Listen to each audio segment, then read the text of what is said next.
Hello friend, welcome back to E learning with Hina ma'am channel. आज जिस session के साथ आए हैं वो हमारा है प्रैक्टिस सेट 9। अगर प्रैक्टिस सेट 9 की बात करें तो इससे पहले हम प्रैक्टिस सेट 8 तक करा चुके हैं। सारे प्रैक्टिस सेटों की विद आंसर आपको टेलीग्राम चैनल पर पीडीएफ मौजूद है, तो आप देख सकते हैं। अगर टेलीग्राम चैनल की अगर बात करें तो उसकी जो लिंक है वो आप जो भी वीडियो देखते हैं उसके डिस्क्रिप्शन बॉक्स में जब भी आप अंदर जाएंगे तो आपको वो लिंक मिल जाएगी। अगर लिंक नहीं मिलती है तो आप हमें क्या करें, वीडियो के कमेंट बॉक्स में कह पूछ सकते हैं, तो आपको वो लिंक प्रोवाइड करा दी जाएगी।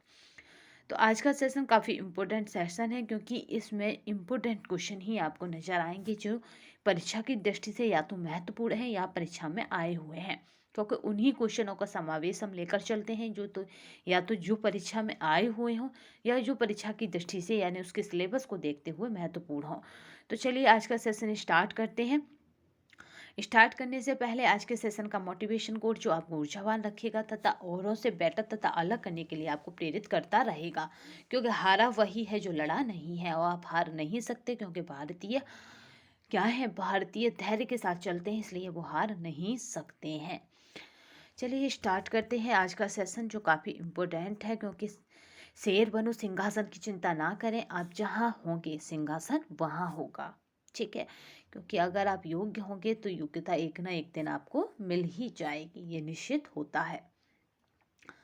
पहला क्वेश्चन देखिए, रक्त शर्करा के स्तरों का नियंत्रण ना होने पर सामान्य लक्षण है। तो जो रक्त शर्करा है वो काफ़ी इंपॉर्टेंट हो जाती है, क्योंकि डायबिटीज जो बीमारी है यानी मधुमेह बीमारी है, या जिसे क्या है मीठा पेशाब कहीं कहीं मिलता है इसका नाम, तो वो भी क्या है आपके शर्करा के स्तर पर ही निर्भर करता है, जिसमें इंसुलिन ज़्यादातर है प्रभावी होता है इंसुलिन के कारण। चलिए तो यहाँ पे क्वेश्चन देखते हैं, रक्त शर्करा के स्तर का नियंत्रण ना होने पर सामान्य लक्षण है। तो आपका जब नियंत्रण नहीं होंगे तो कौन से लक्षण बनते हैं, तो वो प्यास लगना, बार बार मूत्र त्याग एवं सुस्ती रहना, ये सारे लक्षण कैसे के हैं, रक्त शर्करा से संबंधित हैं। नेक्स्ट चलते हैं, पट्टी बांधने में रीप गांठ का प्रयोग किया जाता है क्योंकि, तो ये क्या है, यह चुभती नहीं है, इसे आसानी से खोला जा सकता है। रीफ गांठ इसलिए इम्पोर्टेंट होती है क्योंकि ये क्या है, यह चुभती नहीं है, इसे आसानी से खोला जा सकता है, इसलिए हम लीफ गांठ का प्रयोग करते हैं। अगर दूसरी तरह की गांठ की बात की जाए तो वो हमारी होती है आपकी ग्रेनी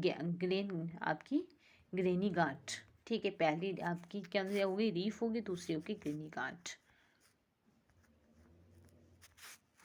चलिए नेक्स्ट चलते हैं, आपका है स्वास्थ्य संपूर्ण शारीरिक मानसिक सामाजिक स्वास्थ्यता की स्थिति है तथा मात्र रोग का अभाव अथवा आपका है सूचनात्मकता नहीं, ऐसा परिभाषित किया गया है। तो आपका जो राइट आंसर रहता है वो किसने, हमने पहले भी प्रैक्टिस सेट में बताया था कि अगर स्वास्थ्य से रिलेटेड कोई भी क्वेश्चन आपको मिलता है और आपको उसका आंसर नहीं पता है, उस कंडीशन में आपको करना क्या है कि अगर स्वास्थ्य से रिलेटेड होम साइंस में अगर आपको कोई भी क्वेश्चन मिलता है, ज़्यादातर कहीं पर भी किसी एग्जाम में मिलता है, अगर वह स्वास्थ्य की डेफिनेशन दे रहा है, स्वास्थ्य से रिलेटेड कोई कोटेशन दे रहा है, तो आपको करना क्या है कि वो ज़्यादातर 99% आपका क्या हो जाएगा, वो 99% आपका क्या माना जाएगा, वो WHO के द्वारा दी हुई कोटेशन मानी जाएगी। तो यहाँ पे भी राइट आंसर जो रहेगा वो आपका रहेगा WHO। चलिए नेक्स्ट चलते हैं,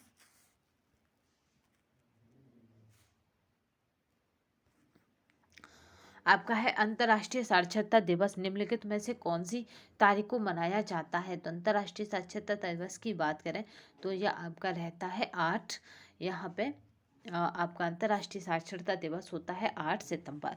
आप हमें कमेंट बॉक्स में बताएंगे कि अंतर्राष्ट्रीय महिला दिवस कब मनाया जाता है, क्योंकि वो भी 8 को ही है, बट आप हमें कमेंट बॉक्स में जरूर बताएंगे कि वो कौन सी मंथ को मनाया जाता है अंतर्राष्ट्रीय महिला दिवस। चलिए नेक्स्ट चलते हैं, दिए हुए अंक वितरण के समस्त अंकों को जोड़कर उनकी संख्या से भाग देने पर जो मान प्राप्त होता है वह कहलाता है।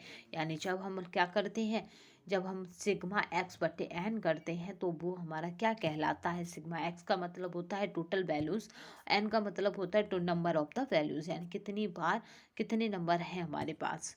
तो इसको फॉर एग्जांपल हम ऐसे समझ सकते हैं कि जैसे हमारे पास क्या हो, 2 3 2 आपका और 1, तो ये क्या हो गए, 4 8 हो गया।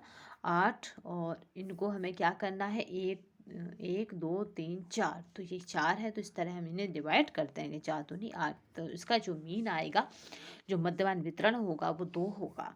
तो ये हो गई हमारे सिग्मा एक्स, ये क्या हो गया हमारा सिग्मा एक्स, ये क्या हो गया एन, तो सिग्मा एक्स बटे एन यानी 8/4, तो ये आपका क्या हो गया। अब यहाँ पे बात की जा रही है कि क्या है, तो वो हमारा क्या है यहाँ पे, किसकी बात की जा रही है क्वेश्चन के अकॉर्डिंग, तो वो हमारा हो जाएगा मीन की बात की जा रही है, मध्यमान। पत्र प्रश्न आपका है, विश्लेषण उपागम का प्रयोग किसके निर्माण में किया जाता है, तो आपका जो राइट आंसर रहेगा वो रहेगा आपका लिकर्ट प्रकार का पैमाना। ठीक है, लिकर्ट प्रकार का पैमाना। नेक्स्ट चलते हैं, इसमें ही हम प्रयोग करते हैं। लड़कों और लड़कियों की साक्षरता दर में अंतर का कारण है, तो आपका सबसे बड़ा कारण होता है लड़कों की शिक्षा को प्राथमिकता देना, यानी जहाँ पे जिस भी चीज़ को प्राथमिकता दे दी जाती है उसका दूसरा अपोजिट पार्ट अपने आप वीक हो जाता है, चाहे वो किसी भी फील्ड का क्यों ना हो, क्योंकि प्राथमिकता देना यानी उस चीज़ को बढ़ावा देना। जैसा कि सुप्रीम कोर्ट द्वारा निर्देशित है कि प्राथमिक स्कूलों में दिए जाने वाला मिड डे भोजन ऐसा होना चाहिए, तो आपका जो राइट आंसर रहेगा कि मिड डे भोजन कैसा होना चाहिए, तो आपका जो रहेगा पौष्टिक रूप से तैयार किया गया भोजन हो, क्योंकि अभी कोविड टाइम में क्या हुआ था कि स्पेशली बच्चों की जैसे कि बच्चे क्या हो कोविड के शिकार ना हो, तो उस मिड डे मील में सुधार करके और ज़्यादा न्यूट्रिशन ऐड किए गए थे। नेक्स्ट चलते हैं।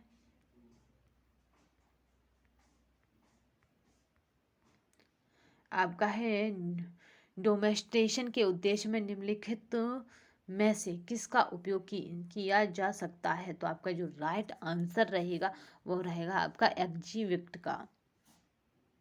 किसका उपयोग किया जाता है, तो आपका एक्जीविक्ट का। चलते हैं, वायुमंडल में सर्वाधिक प्रतिशत मात्रा में किस गैस की होती है, तो हमारी जो वायुमंडल में उसमें सर्वाधिक मात्रा अगर पूछी जाती है तो आपकी वो होती है हमारी आपकी नाइट्रोजन गैस की, ये वायुमंडल में सर्वाधिक मात्रा में पाई जाती है। जबकि मनुष्य के लिए कौन सी गैस सर्वाधिक उपयोगी होती है, तो वो होती है ऑक्सीजन। ओजोन गैस कहाँ पे होती है, या ओजोन परत, ठीक है, वायुमंडल में कहाँ होती है, तो ये आपकी समताप मंडल और क्षोमंडल के मध्य में पाई जाती है। और कार्बोहाइड्रेट्स का क्या होता है रोल, कार्बोहाइड्रेट्स की अगर बात की जाए तो इसे पेड़ पौधों के द्वारा आपको क्या करा जाता है, नाइट्रोजन ली जाती है, ऑक्सीजन छोड़ी जाती है, याद रखिएगा। नेक्स्ट चलते हैं, निम्नलिखित में से कौन आपका है जीवाणुओं द्वारा उत्पन्न रोग है, तो आपका जो राइट आंसर रहेगा वो रहेगा टाइफाइड, तपेदिक और डिphtheria। इसके लिए आपका डीपीटी का टीका दिया जाता है, ठीक है, किसके लिए, इसी तीनों के बचाव के लिए डीपीटी का टीका दिया जाता है, टाइफाइड, तपेदिक और डिphtheria। ये क्या है, जीवाणु तथा विषाणु से फैलने वाले रोग हैं।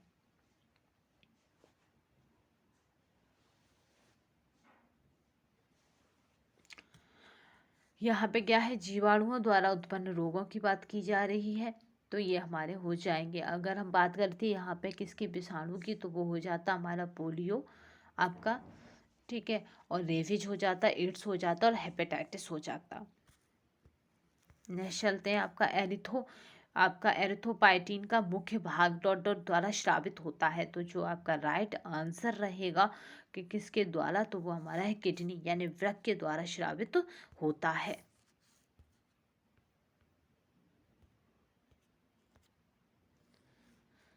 उस हार्मोन का नाम बताइए जो मानव शरीर में रक्त ग्लूकोज स्तर को सामान्य रखता है, तो आपका जो राइट आंसर रहेगा वो हमारा रहेगा इंसुलिन। अगर इंसुलिन की गड़बड़ी होती है तभी हमें मधुमेह हो जाता है, तो ये क्या करता है, इसको सामान्य रखता है।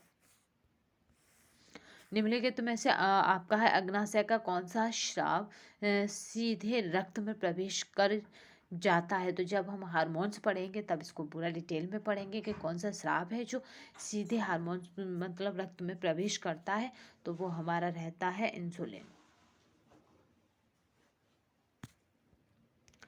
डॉट डॉट अमाशय के कोटर यानी आपका है एंथ्रम की जी कोशिकाओं द्वारा स्रावित होता है। तो आपका जो राइट आंसर रहेगा वो हमारा गैस्ट्रिन, जो आपका गैस्ट्रिन है वो स्रावित होता है। नेक्स्ट चलते हैं, श्वसन की संपूर्ण क्रिया में लगभग कितना समय लगता है। तो आपका जो राइट आंसर रहेगा वो रहेगा हमारा 4 सेकेंड। 4 सेकेंड का समय लगता है। नेक्स्ट चलते हैं, लंबे समय तक कठोर शारीरिक कार्य के बाद मांसपेशियों में थकान अनुभव होने का कारण है।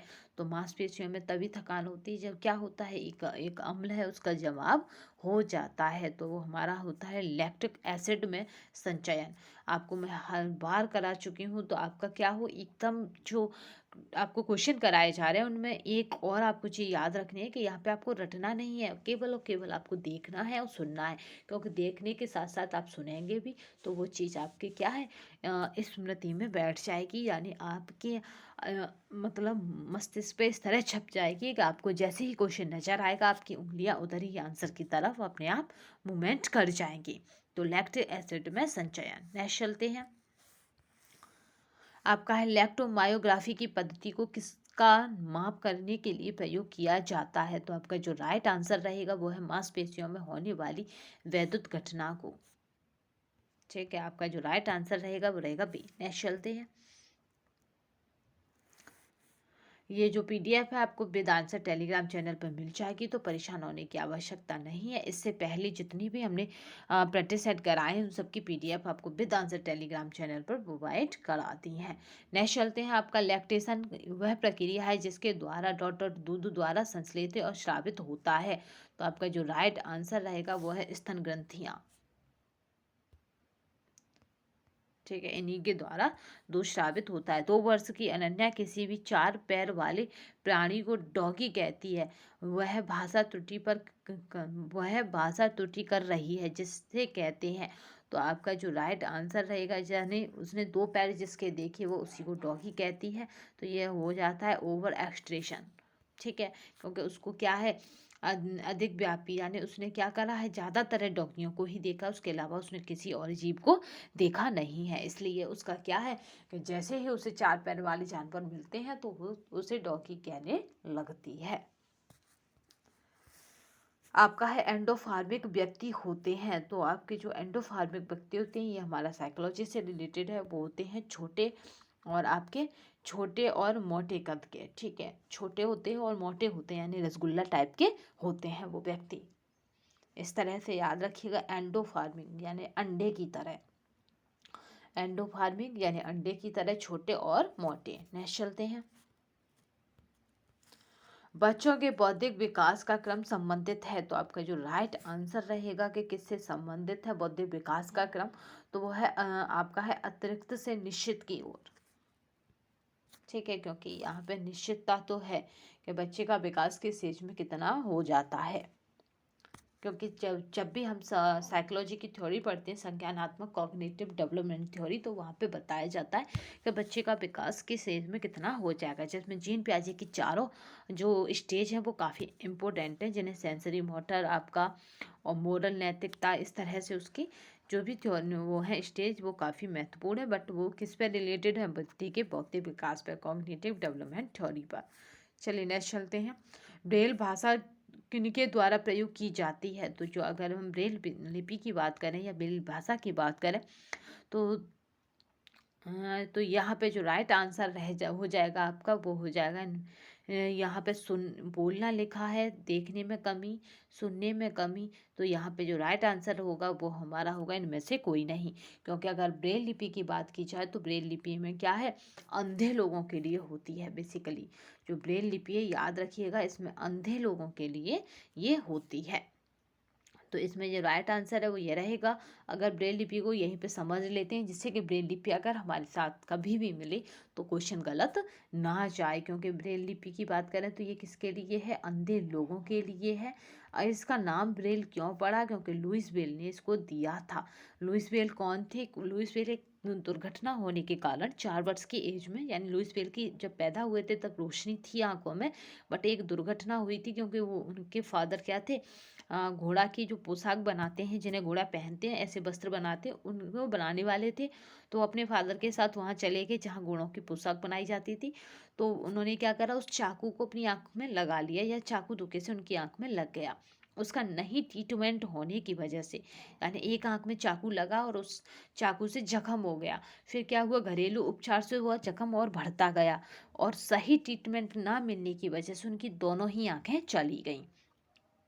उनके फादर ने क्या करा कि माता के विरोध के बाद भी उन्हें ऐसे, मतलब ऐसे संस्थान में भेजा, या ऐसे कहें विद्यालय में भेजा या हॉस्टल में भेजा, जहाँ पे क्या था कि अंधे लोगों को ट्रीटमेंट, मतलब ट्रीटमेंट के साथ प्रशिक्षण दिया जाता था, जिससे कि वो कुछ कर सकें। और उन्हें तो वहाँ पे क्या था कि एक मेथड था जिससे उन्हें पढ़ाया जाता था, रात में भी पढ़ने का एक मेथड था। तो उसे लुइस मतलब लुइस ब्रेल ने क्या करा, फॉलो किया, और उसी मेथड के अनुसार उन्होंने क्या करा, ये बहुत पूछा जाता है, काफ़ी इम्पोर्टेंट है, तो उसे भी देख लेते हैं। उसी मेथड के अनुसार उन्होंने क्या करा, 6 डॉट, ठीक है, याद पूछा जाता है कि ब्रेल लिपि आधारित है तो 6 डॉटों पर, क्योंकि ब्रेल लिपि में 6 डॉट होते हैं इस तरह से, और पूरी ब्रेल लिपि 6 डॉटों पर ही आपको पढ़ा दी जाती है। जिस तरह के आपके ABCD अल्फ़ाबेट हैं, उसी तरह से यहाँ पे डॉटों के माध्यम से आपको पूरे अक्षरों का ज्ञान करा दिया जाता है। बच्चा करता कैसे ज्ञान है, तो स्पर्श के माध्यम से, जैसे ये डॉट हो गया, मैं इन पर उंगलियाँ फेराऊंगी, कहूँगी ये ए है, ठीक है, तो इनकी आकृति इस तरह से डिजाइन की जाती है कि बच्चा पढ़ सके। यानी ये डॉट हो गए इस तरह, और एक यहाँ रख दिया, तो अब ये क्या बन गया, ए बन गया। तो इस तरह से जब इन पे उंगलियां फिराई जाती हैं, तो यानी कि बच्चा कैसे सीखता, अपनी इंद्रियों के माध्यम से सीखता है। काफ़ी इम्पोर्टेंट है ये ब्रेल लिपि। और अगर हम बात करें ब्रेल लिपि डे की, तो वो कब मनाया जाता है, तो वो मनाया जाता है आपका 4 जनवरी, ठीक है। ब्रेल लिपि डे कब मनाया जाता है, 4 जनवरी। नेक्स्ट चलते हैं। इकट्ठी की हुई आपका है संवेगात्मक ऊर्जा को निकालने की क्रिया को कहते हैं। तो आपका जो राइट आंसर रहेगा वो रहेगा आपका इमोशनल कैथेरियसिस, ठीक है, क्या कहते हैं इसको, आपका इमोशनल कैथेरिसिस। नेक्स्ट चलते हैं। जन्म के समय नवजात शिशु का रोना इसलिए होता है, तो ये काफ़ी इम्पोर्टेंट माना जाता है, क्योंकि अगर वो रोएगा नहीं तो कहा जाता है कि इस अननॉर्मल बच्चा है, सामान्य बच्चा नहीं है। श्वास प्रक्रिया उत्तेजित करना, ठीक है, क्योंकि वो रोता है तो उससे क्या होता है, उसकी श्वास प्रक्रिया उत्तेजित होती है, तथा उसके क्या होता है, श्वसन क्रिया भी तीव्र हो जाती है। नेक्स्ट चलते हैं। भय का कारण डॉट डॉट हो सकता है, तो जब भय की बात की जाए तो आपका भय का कारण होगा आपका यहाँ पे आपका है भावनात्मक, ठीक है। भय केवल क्या होता है, केवल और केवल व्यक्ति की भावनाओं से रिलेटेड होता है। आपने देखा होगा कि छोटे बच्चे, चाहे वो जानवरों के हों चाहे इंसानों के हों, उनमें भय का भाव नहीं होता है, क्योंकि उस समय उन्हें में वो भावना नहीं आती है। तो यानी आपने देखा होगा, अगर बीच रोड पे बैठा है डॉगी, तो छोटा बिल्ला जो पपी होता है तो वो बैठा ही रहता है। ऐसे इंसानों की जो ह्यूमन के होते हैं वो भी क्या है, अगर रोड पे चल रहे हैं बीच रोड पे, तो वो बीच रोड पे ही चलते हैं, क्योंकि वो जानते नहीं है कि ये कार हमें कुचल जाएगी। तो यहाँ क्या है, यहाँ भय नहीं है, ठीक है। छोटा बच्चा केवल भय रहित होता है। पूछा भी जाता है कि कौन सा संवेग, अगर बच्चे में पूछा जाता है तो वो भय नहीं होता, ठीक है। भय पैदा किया जाता है, बच्चे में कभी भी आता नहीं है। आपका हेपेटाइटिस बी वैक्सीन की तीसरी खुराक देनी चाहिए, तो ये काफ़ी इम्पोर्टेंट हो जाता है। हेपेटाइटिस तो पहली खुराक के 6 माह बाद इसकी क्या है, तीसरी खुराक लगती है, ठीक है, याद रखिएगा। पहली खुराक के 6 माह बाद इसकी तीसरी खुराक लगती है। नेक्स्ट चलते हैं। 0 से 6 माह के शिशु के प्रोटीन हेतु भोजन की संस्तुति है, तो 0 से 6 माह की जब शिशु की बात की जा रही है, तो उसके लिए क्या है, तो आपका रहेगा उसके लिए क्या रहेगा, तो उसके लिए रहेगा आपका 2.5 kg शारीरिक भार। संस्थाएं जो 2 से कम उम्र के बच्चों की संरक्षता व देखभाल करती हैं उन्हें कहते हैं। तो अगर 2 से कम वर्ष के अगर बच्चे रखे जा रहे हैं उन संस्थाओं में, जैसे जिनकी माँ वर्कर है, फादर भी वर्कर है, तो ऐसे बच्चों को हम रखते हैं, तो उसे बोलते हैं हमारा क्रैच। अस्पताल में प्रसव कराने से क्या हानि है, तो आपका जो राइट आंसर रहेगा कि क्या हानि है, तो यहाँ पे नर्स के अत्यधिक व्यस्तता से ठीक से प्रसूति की देखभाल नहीं हो पाती है, पैसा भी बहुत खर्च होता है, सदस्यों की भागदौड़ भी बढ़ जाती है। तो यहाँ पे जो राइट आंसर रहेगा वो रहेगा हमारा डी, उपयुक्त सभी।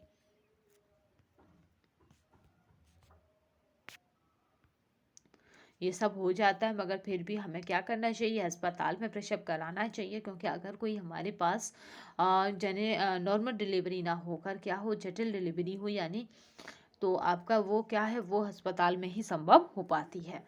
इन केस ऐसा होता है कि उस स्थिति में आप ले जाते हैं अस्पताल तक, तब तक प्रसूति मर जाती है। तो इसलिए कहा जाता है कि जो भी डिलीवरी हो वो अस्पताल में कराई जाए, डॉक्टर की देखरेख में। हमारे शरीर में प्रजनन योग्य महिलाओं का प्रतिशत लगभग है, क्या है, हमारे देश में हमारे देश में प्रजनन योग्य महिलाओं का प्रतिशत लगभग है। तो आपका जो राइट आंसर रहेगा वो हमारा रहेगा यहाँ पे 22%। गर्भधारण से 2 सप्ताह की अवस्था को कहते हैं, ये बहुत बार पूछा जा चुका क्वेश्चन है और काफी बार रिपीटेड हुआ है। तो वो हमारी होती है बीजावस्था। गर्भधारण से 2 सप्ताह यानी 14 दिन तक, अगर 2 सप्ताह ना मिले, 14 दिन मिले, तो भी आप बीजावस्था लगाएंगे। नेक्स्ट चलते हैं, आपका है मातृ एवं शिशु सेवा के अंतर्गत माता को जानकारी दी जाती है। तो आपका जो राइट आंसर रहेगा वो रहेगा उपयुक्त सभी, यानी कि सभी की दी जाती है, पौष्टिक भोजन की, शिशु संभरण की और स्वस्थ वातावरण बनाए रखने की। तो उपयुक्त सभी। आपका है शुक्राणु की परिपक्वता डॉट डॉट में होती है। तो आपका जो राइट आंसर रहेगा वो हमारा क्या रहेगा, यहाँ पे अधिवृषण।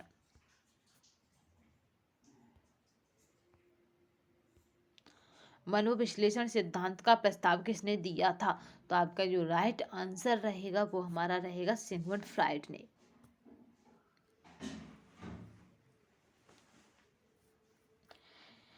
फ्राइड वो महोदय उन्होंने दिया था मनोविश्लेषण सिद्धांत। नेक्स्ट चलते हैं, डॉट डॉट द्वारा विकसित एवं उल्लेखनीय विधि द्वारा साला पूर्व बच्चों की सिखाया जाता है।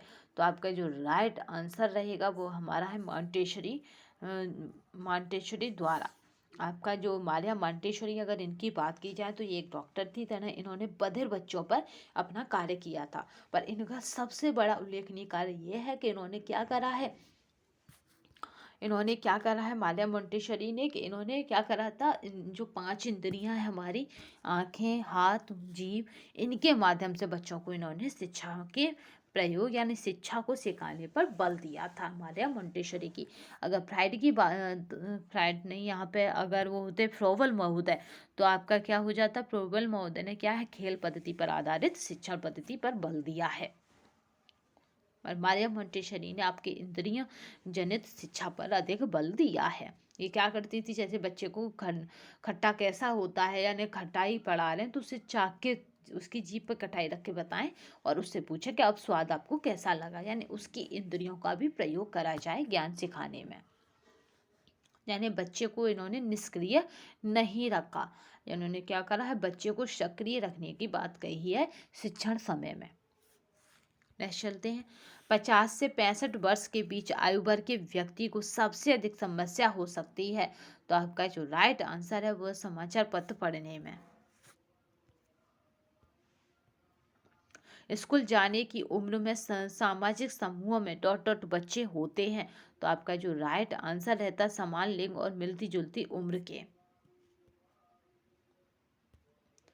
ठीक है, क्योंकि इसने पूछा स्कूल जाने की उम्र में सामाजिक समूह में, तो इसी में क्या होता है कि समान लिंग के होते हैं, क्योंकि विपरीत लिंग की तरफ इस आकर्षित नहीं होते हैं अमूमन यहाँ पे। और मिलती जुलती उम्र यानी सबकी उम्र लगभग 1-2 साल इधर उधर ही होती है। नेक्स्ट चलते हैं, शिशुओं की कीपर आयु कब से तक मानी जाती है? तो आपका जो राइट आंसर रहेगा वो रहेगा 2 से 4 महीना मानी जाती है। परिपक्वता और अध्ययन प्रक्रिया के बीच अन्योन्य क्रिया विशेषतः प्रेरण विकास में विशेष रूप से स्पष्ट है। तो आपका जो राइट आंसर रहेगा वो हमारा रहेगा यहाँ पे कि क्या स्पष्ट है। तो पहले जो हमारा राइट आंसर रहेगा, तो वो जो रहेगा पहला हमारा हाव भाव प्रतिक्रिया है, दूसरा हमारा क्या है, आपका पर्यवेक्षण है। तो आपका जो राइट आंसर रहेगा वो रहेगा हमारा डी। विकास का प्रतिमान कैसा होता है? तो आपका जो राइट आंसर है कि कैसा होता है, जिसकी भविष्यवाणी होती है। ठीक है, जिसकी भविष्यवाणी होती है। नेक्स्ट चलते हैं। बाल मनोविज्ञान विज्ञान वह वैज्ञानिक अध्ययन है जो व्यक्ति के विकास का अध्ययन गर्भकाल के आरंभ से किशोरावस्था की प्रारंभिक अवस्था तक कराता है। यह किसने कहा है? तो आपका जो राइट आंसर है वो हमारा किसने कहा है? तो वो हमारा है क्रो ने कहा है। पाठचर्या को क्रिया केंद्रित बनाने का संबंध है। तो आपका जो राइट आंसर है वो हमारा है मनोविज्ञान के सिद्धांत से।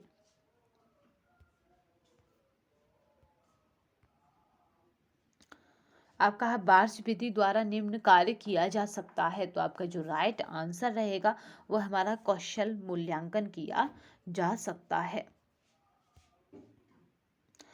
आपका है व्याख्यान प्रदर्शन तरीके से यह हासिल किया जा सकता है। तो आपका जो राइट आंसर रहेगा वो हमारा रहेगा अंतर्दृष्टि।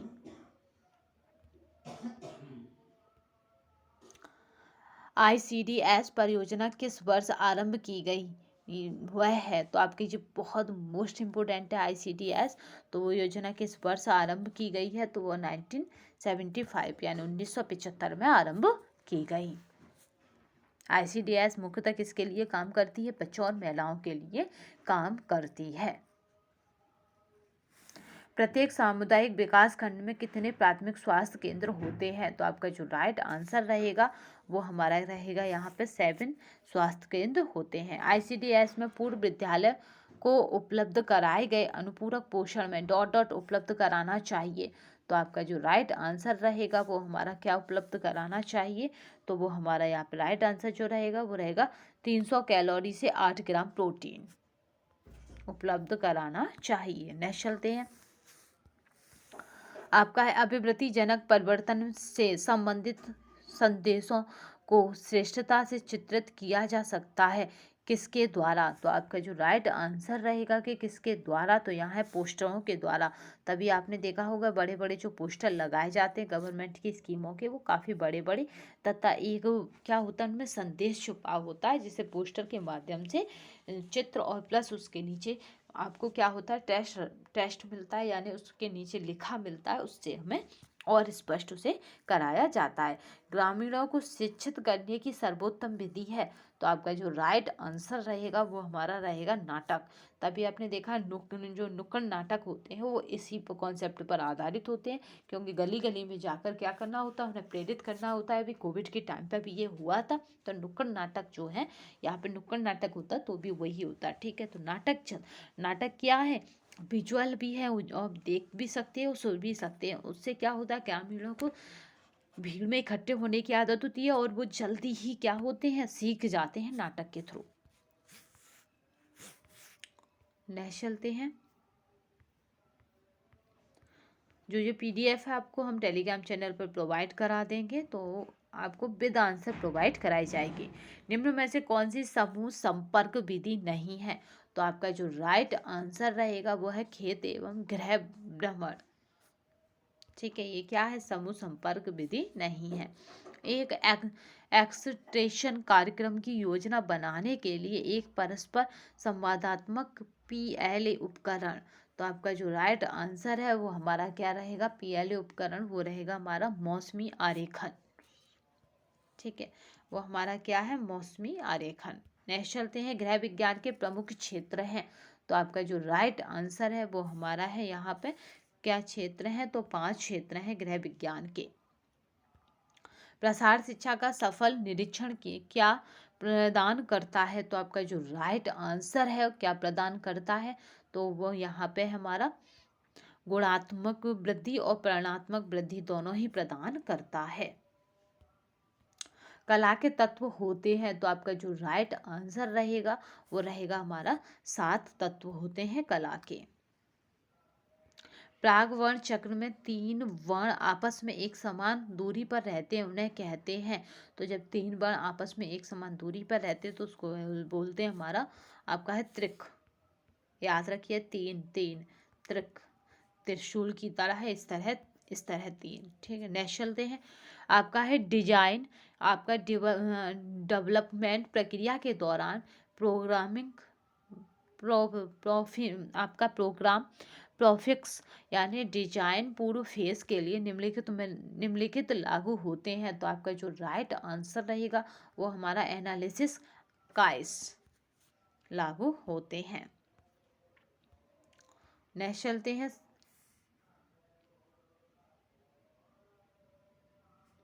आपका 57 का जो राइट आंसर रहेगा वो हमारा रहेगा एनालिसिस काइस। और आपका यहाँ पे और क्या क्या हो जाएगा एनालिसिस काइस के साथ साथ यहाँ पे आपका ग्राफिक वर्कशीट हो जाएगा और आपका मैट्रिक्स की विधियाँ हो जाएंगी। तो यानी 1 2 3 यानी तीनों ही ABC हो जाएंगे। तो आपका जो राइट आंसर निकलेगा वो हमारा निकलेगा बी। ठीक है, नेक्स्ट चलते हैं। आपका सैंड पेपर, कॉटन तथा फैब्रिक कला के किस तत्व के बदलाव के उदाहरण है। तो आपका जो राइट आंसर है वो हमारा टेक्सचर के, ये टेक्सचर के बदलाव के उदाहरण है। वैक्यूम क्लीनर इस सिद्धांत पर कार्य करता है। तो आपका जो राइट आंसर है वो हमारा है चूषण प्रभाव पर कार्य करता है। घरेलू उपकरणों के निर्माण के लिए आमतौर पर इस्तेमाल किए जाने वाला सर्वाधिक टिकाऊ, लंबे समय तक चलने वाला और चलन अनुरक्षण धातु कौन सा है। तो आपका जो राइट आंसर है वो हमारा यहाँ पे रह जाएगा आपका जंग विरोधी स्टील या फिर स्टेनलेस। ठीक है, ये हमारा राइट आंसर जो रहेगा वो रहेगा हमारा सी। पारिवारिक संसाधन प्रबंधन में निम्नलिखित सभी अवधारणाएं शामिल हैं केवल एक को छोड़कर। तो आपका जो राइट आंसर है कि किसको छोड़कर, तो वो हमारी हो जाती है यहाँ पे विश्व मौद्रिक बदला बदली प्रणाली की समझ। तो आपका जो राइट आंसर है इसको छोड़कर सभी लागू हो जाती है, यानी सी को छोड़कर। एक प्यासे व्यक्ति का दूसरा गिलास पानी पीने पर कम संतोष मिलता है, यह स्पष्ट विषय है। तो आपका जो राइट आंसर रहेगा वो है सीमांत उपयोगिता ह्रास का नियम। ठीक है, यहाँ पे अगर हम बात की जाए तो यहाँ पे क्या होगा, एक प्यासे व्यक्ति को दूसरा गिलास पानी पीने पर कम संतोष मिलता है। तो ये क्या बताता है, ये ह्रास के नियम को बताता है, सीमांत उपयोगिता ह्रास का नियम। यानी उपयोगिता कर रहा है और उसे किस तरह से वहाँ पे संतोष प्राप्त हो रहा है, ये आपका इकोनॉमिक से जुड़ा है। चलिए नेक्स्ट चलते हैं। वह सामाजिक नियम जिसमें व्यक्ति को अपने समुदाय से ही विवाह के लिए साथी ढूंढना होता है उसे कहते हैं। तो आपका जो राइट आंसर रहेगा वो हमारा रहेगा एंडोगामी। ठीक है, क्योंकि इसमें क्या होता है कि उसे अपने ही समुदाय के व्यक्ति को ही ढूंढना होता है पार्टनर के लिए, तो वो होता है एंडोगामी। नेक्स्ट चलते हैं। संस्कृति हमारे सोचने तथा रहने के ढंगों से दैनिक क्रियाकलापों, साहित्य, धर्म तथा मनोरंजन आदि में हमारी प्रकृति की अभिव्यक्ति है, यह कथन किसका है। तो आपका जो राइट आंसर रहेगा वो हमारा मैकाइवर तथा पेज का है यह कथन।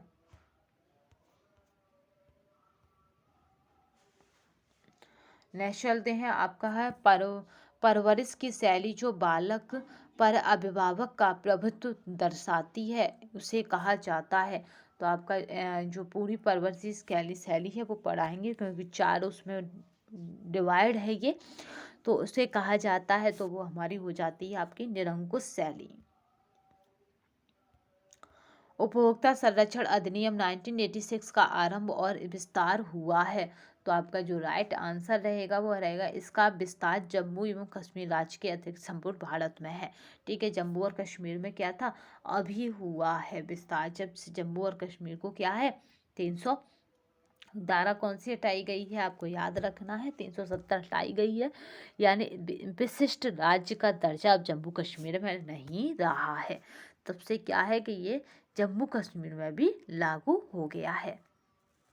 तो अब ये क्वेश्चन इस तरह से बन सकता है कि 1986 का आरंभ या विस्तार किस में अभी लागू हुआ है। तो 2019 में आपका क्या हुआ है, जम्मू कश्मीर राज्य में ये लागू हुआ है। आय बढ़ने के साथ धनी वर्ग पर किस व्यय का प्रतिशत बढ़ जाता है? तो आपका जो राइट आंसर रहेगा वो किसका है? इनमें से सभी का, क्योंकि मनोरंजन, शिक्षा और स्वास्थ्य पर धनी वर्ग अधिक पैसा खर्च करता है। जैसे जैसे आय में बढ़ोतरी होती है, भवन भोजन पर खर्च की गई आय का अनुपात घटता है। हालांकि भोजन पर खर्च की गई वास्तविक राशि बढ़ जाती है। यह नियम आमतौर पर किस नाम से जाना जाता है? तो आपका जो राइट आंसर होता है वो हमारा होता है एंजल का नियम के नाम से जाना जाता है, क्योंकि एंजल ने कहा है कि जैसे जैसे पैसा बढ़ता है भोजन के मद पर खर्च घटता जाता है, बट ये क्या है, यह खर्च की गई वास्तविक राशि में बढ़ जाता है, क्योंकि हम क्या करते हैं वहाँ पे मात्रा कम कर देते हैं, मतलब गुणात्मकता बढ़ा देते हैं, यानी भोजन की क्वालिटी बढ़ा देते हैं। जहाँ हम मूंगफली से काम चलाते थे, फिर बादाम से या फिर आपका काजू से काम चलाएंगे। तो इस तरह से क्या है कि वास्तविक राशि बढ़ जाती है। निर्णय करने में उन उद्देश्यों का अस्तित्व निहित है जिनके प्रति उसका प्रतिस्थापन किया गया है। यह किसकी उक्ति है? तो आपका जो राइट आंसर रहेगा वो रहेगा आपका डी उट्स थॉमस की। ये किसकी उक्ति है? तो वो हमारी है डी उट्स थॉमस की उक्ति है। नेक्स्ट क्वेश्चन देखते हैं, काफ़ी इंपॉर्टेंट क्वेश्चन है ये, और आपको इतना रिवीजन करना है कि अगर नेगेटिव मार्किंग भी हो तो भी आप क्या करें, आपका क्वेश्चन गलत ना जाए, क्योंकि एमसीक्यू टाइप क्वेश्चन जब नेगेटिव मार्किंग में आते हैं तो और भी इजी रखे जाते हैं, चाहे वो एग्जाम कोई क्यों ना हो। किसी लक्ष्य को परिवार प्रतिपादन पहले करता है, ठीक है, पहले ही क्या करेगा, लक्ष्य को प्रतिपादित करेगा, परंतु यथार्थ में स्वीकारता बाद में है। तो आपका जो राइट आंसर रहता है वो है हमारे दीर्घकालीन लक्ष्य, क्योंकि इन्हें हमें पहले प्रतिपादित करना होता है और यथार्थ में स्वीकार बाद में करते हैं। निम्नलिखित में से कौन सा व्यवस्थापन का प्रमुख आपका अगोचर उपकरण है? तो आपका जो राइट आंसर है वो हमारा है निर्णय प्रक्रिया। ये क्या है? अगोचर उपकरण है। अत्यधिक ज्वलनशील रासायनिक विलायक जो सूखी धुलाई के लिए प्रयुक्त होता है, तो आपका जो राइट आंसर है वो हमारा है पेट्रोल, जो क्या है सूखी धुलाई के लिए प्रयुक्त होती है, जहाँ पे भी दाग धब्बे लग जाते हैं। जावेट वाटर निर्मित किया जाता है इन रासायनिक पदार्थों से, तो आपका जो राइट आंसर रहेगा कि किन रासायनिक पदार्थों से, तो वो हमारा है baking soda, chloride of lime और आंवला है उबला पानी, इनसे ये निर्मित किया जाता है। नेक्स्ट चलते हैं, 5 वर्ष की बालिका की बेबी फ्रॉक बनाने में कपड़ा लगेगा।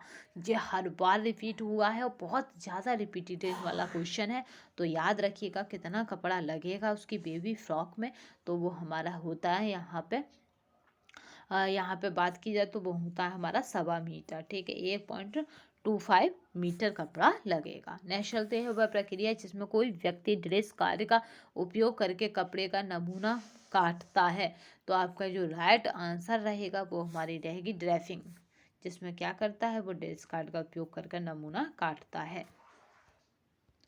नेक्स्ट चलते हैं, पत्तों की श्रृंखला जिसे एक समुचित क्रम में प्रस्तुत करने पर पूरी कहानी बताते हैं। तो आपका जो राइट आंसर रहेगा वो हमारा रहेगा यहाँ पर फ्लैश कार्ड।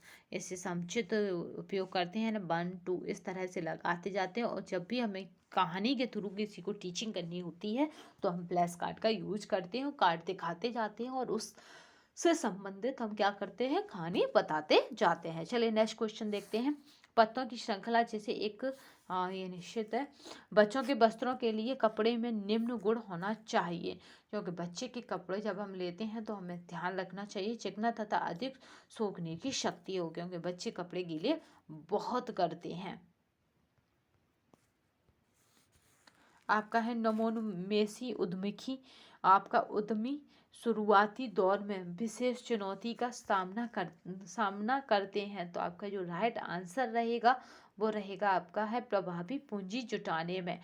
और यहाँ पे बात की जा रही है जो उद्यमकर्ता होते हैं, जो उद्योग चलाते हैं, ठीक है, उनकी बात की जा रही है, तो उन्हें सबसे पहले किसका सामना पड़ता है, पूंजी आपका जुटाने में, यानी धन का अभाव होता है उनके पास, पर वो उद्यमी होते हैं आपका, उन्हें कहते हैं जो नए मतलब नए उद्योगपति होते हैं या नवीन अभी नए नए ही बने होते हैं,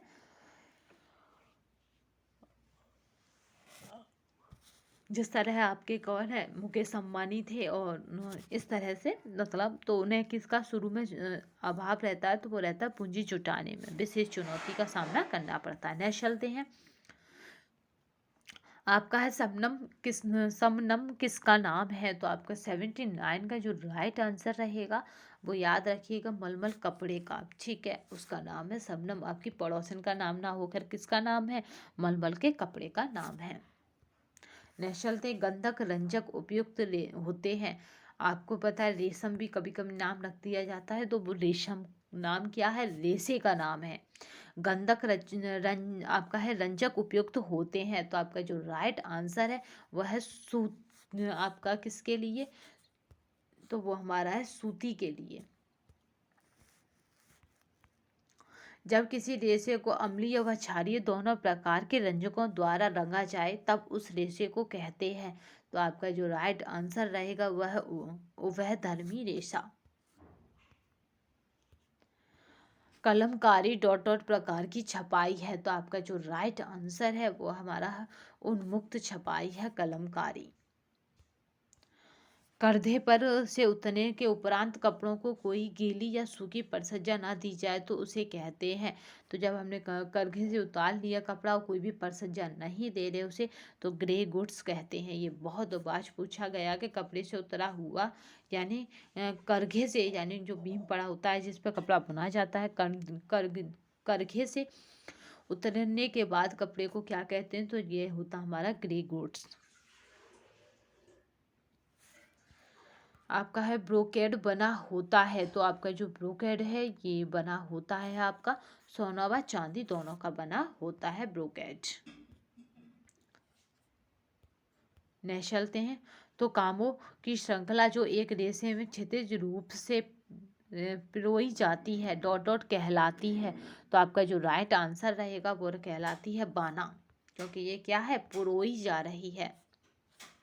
पुरोना का होता है मतलब इस तरह से पुरोना, अगर यहाँ पे पहले से क्या है वो खींची होती होती तो ताना होती, इस तरह से यहाँ पे क्या शब्द रखा गया है, पिरोई जा रही है यानी डाली जा रही है, तो इस तरह से वो डाली जा रही है। महिला एवं पुरुष परिधान में वेस्टिंग संचालन के लिए परिधान उद्योग में आमतौर पर निम्नलिखित में से कौन से टांकों का प्रयोग में लाया जाता है,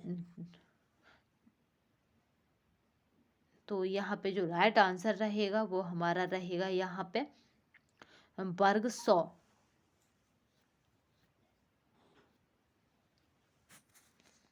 ठीक है, यहाँ पे जो राइट आंसर रहेगा 100 वर्ग 100। महिला एवं पुरुष परिधान में, तो ये यहाँ पे क्या है आपका रिपीटेशन हो गया, तो यहाँ पे भी 100 रहेगा। ठीक है, चलते निम्नलिखित में से कौन सा प्राकृतिक तंतुओं का प्रकार नहीं है, तो प्राकृतिक तंतु की बात की जा रही है, तो आपका खनिज प्राकृतिक हो गया। आपका प्राणिज आपका प्राकृतिक तंतु की बात की जा रही है, तो खनिज यहाँ पे जो आपका राइट आंसर रहेगा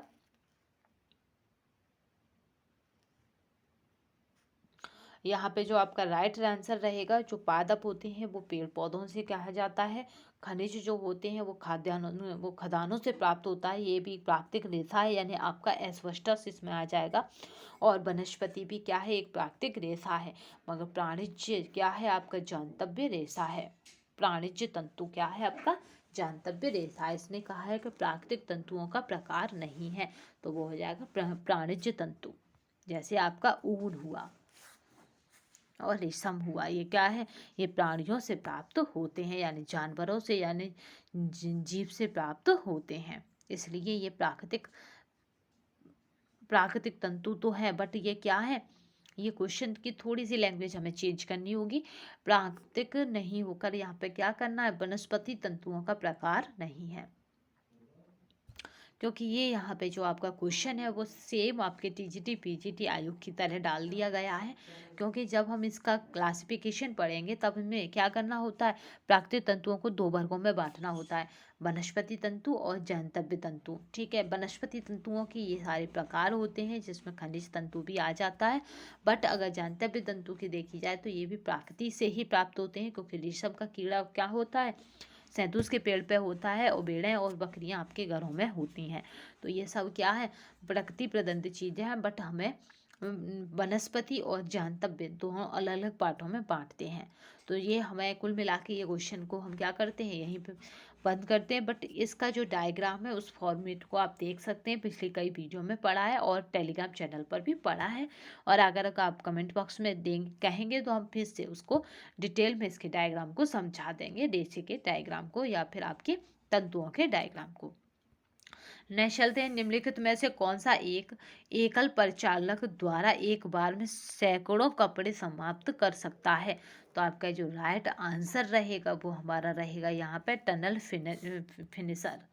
ये क्या करता है, बहुत कपड़ों को जल्दी समाप्त करता है। नेक्स्ट चलते हैं, आपका है ये वह विधि जिसमें कोकून को गर्म पानी में डालकर नर्म किया जाता है, वह धागा टूटा आपका है धागा ढूंढा जाता है वह है। तो आपका जो राइट आंसर रहेगा वह हमारा थ्रोइंग। ठीक है, इसमें क्या होता है, पूछा जाता है थ्रोइंग किसकी विधि है, तो रेशम प्राप्त करने की विधि है।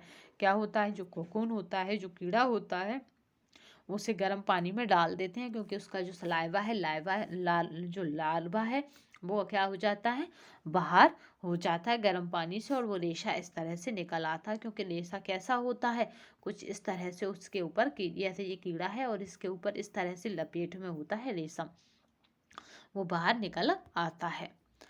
निम्नलिखित में से किसे जीवित भेड़ से उतारा या काटा जाता है, तो आपका जो राइट आंसर है वो हमारा है फ्लिक्स। इसका जब हम डिटेल पढ़ेंगे तब देखेंगे फ्लिक्स क्या है, जीवित भेड़ों से उतारा जाता है। क्रॉस लीकेज व साइड चेन अधिकांशतः पाई जाती हैं। तो आपका जो राइट आंसर रहेगा वो रहेगा हमारा कपास व लिनन में। आपका जो राइट आंसर है वो हमारा है बी। नेक्स्ट चलते हैं, मानव निर्मित तंतुओं की चमक घटाने के लिए प्रयोग में लाया जाता है। तो आपका जो राइट आंसर है वो हमारा यहाँ पे जो रहेगा वो क्या है, आपका राइट आंसर जो रहेगा यहाँ पे वो रहेगा हमारा आपका है ड्राई क्लोरोवेंजीन। ये प्रयोग में लाया जाता है। वस्त्र उद्योग में उपयोग किए जाने वाले निम्नलिखित रसायनों में से कौन से खतरनाक हैं। तो आपका जो राइट आंसर है कि कौन से खतरनाक हैं, तो यहाँ पे जो राइट आंसर रहेगा आपका वो रहेगा आपका ए ओजो सम्मिश्रण, ये भी खतरनाक है आपका। और जो रहेगा वो है क्लोरीन सम्मिश्रण, ये भी खतरनाक है। तो आपका जो राइट आंसर रहेगा वो रहेगा डी, यानी पहला और तीसरा सही है।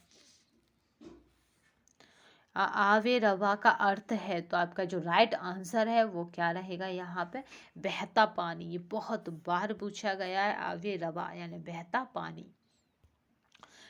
आपका है फ्रूट प्रोडक्ट ऑर्डर रोकथाम कह करता है। तो आपका जो राइट आंसर है वो हमारा है मिलावट की। किसकी रोकथाम करता है, तो वो हमारा है मिलावट की रोकथाम करता है। फलों एवं सब्जियों में लाल रंग निम्न वर्णों की उपस्थिति के कारण होता है। तो आपका जो राइट आंसर है वो हमारा है आपका जो राइट आंसर है वो रहेगा आपका एंथोसाइनिन के कारण होता है। परिरक्षक जो नींबू अचार के तैयार करने में प्रयोग होता है। तो आपका जो राइट आंसर रहेगा वो हमारा रहेगा नमक, जिसे अचार तैयार करने में करते हैं। सोडियम प्रतिबंधित की सलाह दी जाती है। तो आपका कब दी जाती है, जब हमें सोडियम को हटाना होता है अपने खाने में से, या ये कहूँ कम करना होता है, तो वो दी जाती है उच्च रक्तचाप में। निम्न में से कौन सा मानव मिति पोषण स्तर निर्धारण की विधि नहीं है। तो आपका जो राइट आंसर रहेगा वो रहेगा हमारा रक्तचाप। आपका है आपका हेलिकोबैक्टर पाइलोरी संक्रमण से कौन सा रोग उत्पन्न होता है। तो आपका जो राइट आंसर रहेगा वो रहेगा आपका है पेप्टिन अल्सर उत्पन्न हो जाता है, पेप्टिक अल्सर उत्पन्न होता है। विटामिन ए की कमी से निम्नलिखित में से कौन सा नहीं होता है। तो आपका जो राइट आंसर रहेगा कि कौन सा नहीं होता है, तो वह हमारा कीटोसिस नहीं होता है विटामिन ए की कमी से। ठीक है, विटामिन ए की कमी से क्या नहीं होता, वो कीटोसिस नहीं होता है। रात्रि बंधता विटामिन ए की कमी है। आँख आना विटामिन ए की कमी है। आपका है कैट्रोमलेशिया, ये भी विटामिन ए की कमी है।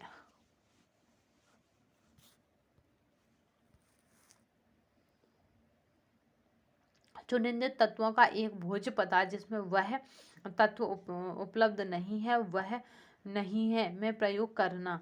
तो आपका जो राइट आंसर रहेगा वो हमारा रहेगा आपका इनरिचमेंट।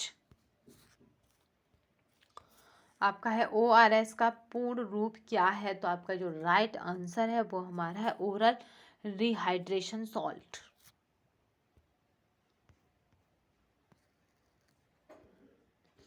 डॉट डॉट घटनाएं जब एक घटना के घटित होने वाली दूसरी घटना की संभाव्यता पर कोई प्रभाव नहीं होगा। तो आपका जो राइट आंसर रहेगा वो हमारा यहाँ पे रहेगा कोई प्रभाव नहीं होगा, तो वो हो जाती है स्वतंत्र। ठीक है, ऐसे चर को हम क्या कहते हैं? स्वतंत्र चर कहते हैं, जिसका क्या हो, किसी दूसरी घटना से उस पर कोई प्रभाव ना पड़े। जबकि परतंत्र तंत्र पर आश्रित चर को ही हम क्या बोलते हैं? परितंत्र चर बोलते हैं। यानी यहाँ पे क्या होता है, पहली घटना उसको प्रभावित करे, यानी पहली घटना से दूसरी घटना प्रभावित हो।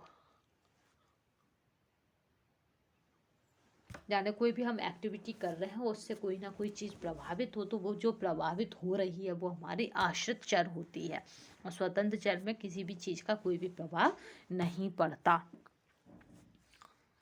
ठीक है, यहाँ पे से ऐसे समझ सकते हैं जैसे आपने कोई क्या करा, आप कोई रिसर्च वर्क करने जा रहे हैं जिसमें आपने मानसिक स्वास्थ्य को योगा से रिलेटेड रखा है। योग क्या हो गया, यहाँ पे स्वतंत्र चर हो गया, जबकि योग के द्वारा क्या कर रहे हैं, हम मानसिक स्वास्थ्य को ठीक कर रहे हैं, यानी मानसिक स्वास्थ्य को हम कंट्रोल कर रहे हैं, तो वो हमारा आश्रित चर हो गया मानसिक स्वास्थ्य। नेक्स्ट चलते हैं, गर्भावस्था के दौरान गर्भवती स्त्री के लिए आवश्यक है। तो आपका जो राइट आंसर है वो हमारे दूध व प्रोटीन युक्त भरपूर भोजन। ठीक है, दूध और प्रोटीन युक्त भरपूर भोजन। आहार चिकित्सा में इनमें से किसकी भूमिका अधिक महत्वपूर्ण है? तो आपकी जो राइट आंसर है वो हमारा डाइटिशियन की महत्वपूर्ण भूमिका है। तभी हॉस्पिटलों में क्या मिलती हैं? डाइटिशियन मिलती हैं। जब किसी किसी को क्या करा जाता है, आहार मतलब समझाया जाता है कि उसे क्या खाना है क्या नहीं खाना है, तो उसी को बोलते हैं आहार चिकित्सा। यानी आहार के द्वारा चिकित्सा देना। निम्नलिखित आहार सर्वेक्षण की विधि नहीं है। तो आपका जो राइट आंसर रहेगा वो हमारा रहेगा आपकी सर्वेक्षण विधि नहीं है, तो वो हमारी BMI। कौन सा भोजन सेवा प्रणाली एक केंद्रीय इकाई में भोजन उत्पादित करके अन्य छोटी इकाइयों को प्रसंस्कृत भोजन बांटती है? तो आपका जो राइट आंसर रहेगा वो हमारा रहेगा पारंपरिक। दूध से पनीर बनाने की क्रिया में किस pH पर कैसीन अपेक्षित यानी आपका है प्रेसिपिटेटेड होती है? तो आपका जो राइट आंसर रहेगा वो रहेगा हमारा किस पर? तो pH 4-6 पर।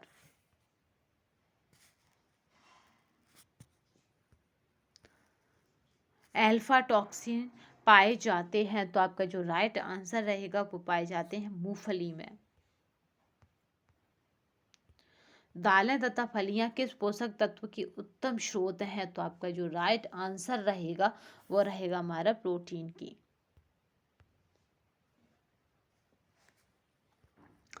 आपका है आयोडाइज्ड के 10 ग्राम से डॉट डॉट आपका आयोडीन मिलता है?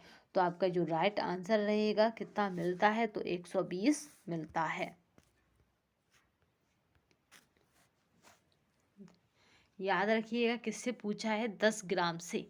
तो आपका कितना मिलेगा? तो वो हमारा मिलेगा 120। नेक्स्ट चलते हैं, आपका है डाइनोनियम से कैल्शियम के अवशोषण का प्रसार डॉट डॉट द्वारा होता है? तो आपका जो राइट आंसर रहेगा वो रहेगा हमारा यहाँ पे किसके द्वारा होता है? तो वो हमारा रहता है विटामिन डी के द्वारा होता है। नेक्स्ट चलते हैं, आपका न्यूक्लियो प्रोटीन एवं ग्लाइको प्रोटीन को जाना जाता है? तो आपका जो राइट आंसर रहेगा वह युग्मी प्रोटीनों के रूप में। जब हम प्रोटीन पढ़ेंगे डिटेल में तब इन्हें देखेंगे, दोनों बहुत इंपॉर्टेंट हैं। तो ये क्या है? युग्मी प्रोटीन के रूप में। नेक्स्ट चलते हैं, यहाँ पे दिया गया है अभिकथन और कारण। तो अभिकथन कह रहा है कि एक क्वासियोरकर बालक में निचले अंगों में सूजन हो जाता है, जबकि वो कारण कारण कह रहा है बक सोडियम को बाहर निकालने में असमर्थ रहती है, अतः जल पुनः संश्लेषित होता जाता है। तो आपका जो राइट आंसर रहेगा वो रहेगा हमारा ए असत्य है, परंतु आर सत्य है।